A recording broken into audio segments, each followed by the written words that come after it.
Greetings, preachers. I want to make a few comments about the tiny dog now is mine on focus sermon focus, and then I want to make a few comments about chapters 5 and 6 of Ways of the Word. So the tiny dog now is mine. This is a mnemonic device, which was invented by Paul Scott Wilson.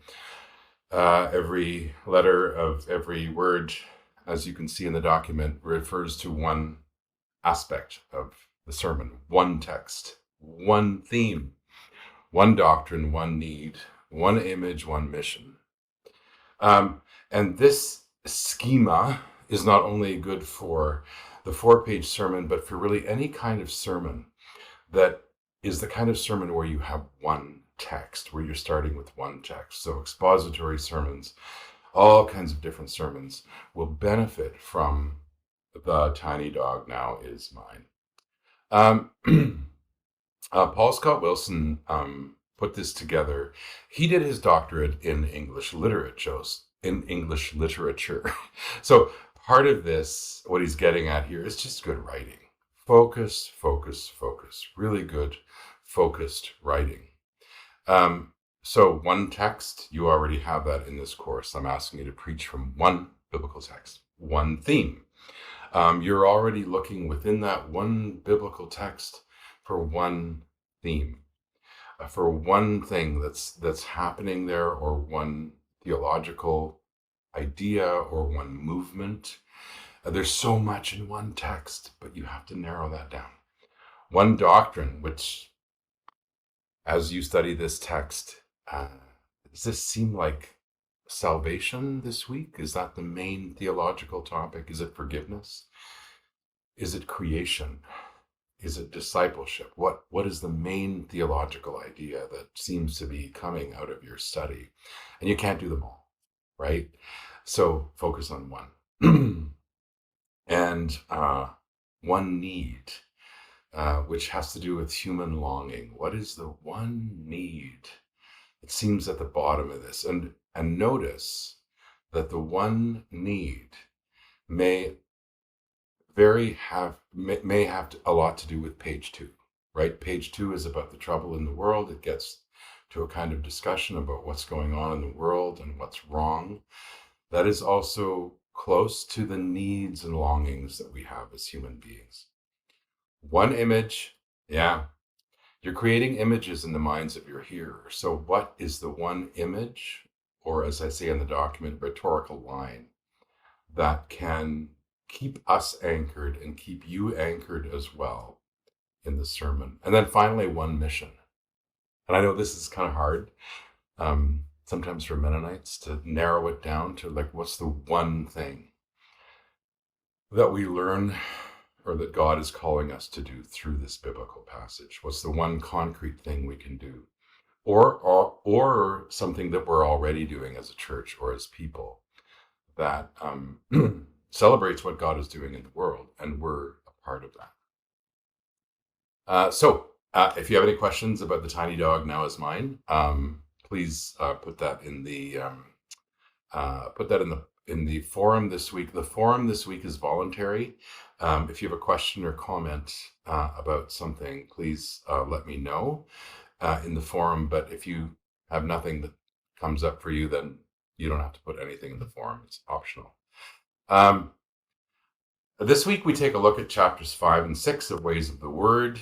These 2 chapters are gold. I have read them many times, and I keep finding new ways to see myself as an interpreter of the Bible. And I keep seeing new tools and new ways for discovering the things I can do with a particular text that helps me understand it better so that I can preach it. Chapter 5 covers 2 issues.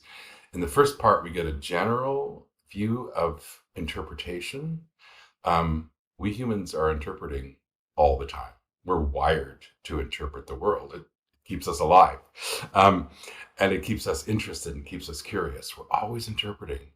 And then she connects this to biblical interpretation. The second section encourages and even gives some great steps so that we can discover and interpret and even sometimes they say exegete the congregation or the settings where we find ourselves in. We as preachers are not writing commentaries that will generally go out there and get published and so on. We are interpreting the biblical text for this setting at this time, these people at this time. So this section about understanding the congregation or understanding the folks you're preaching to, this is really, really important.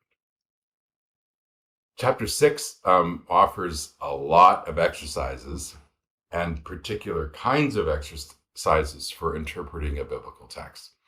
Now, there's a lot here, and you will find some of this quite familiar. You've perhaps taken Bible courses before, whether in undergraduate studies or at AMBS, or perhaps you use some of these ways of study or areas of study as you preach regularly and prepare to preach.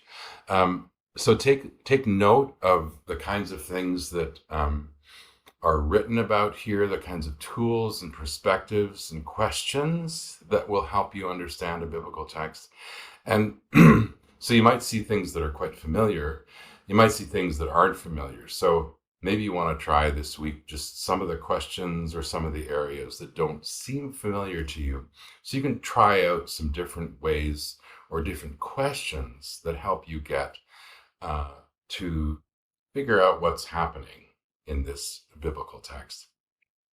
I've found her Lectio Divina to be really an interesting section for, she offers 6 steps in a kind of Lectio Divina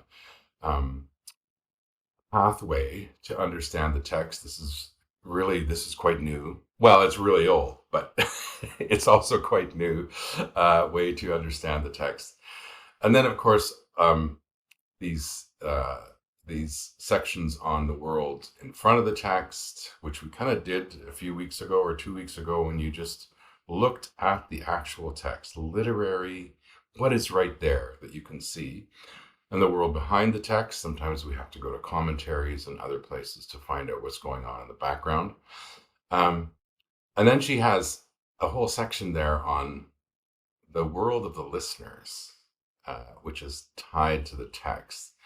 So enjoy this chapter and try some of the things that are there. And maybe next time you preach, you can try another part of this. But I find that chapter 5 and 6 just give a whole bunch of, first of all, perspective, and then give us some really great tools to help us understand our biblical text for preaching.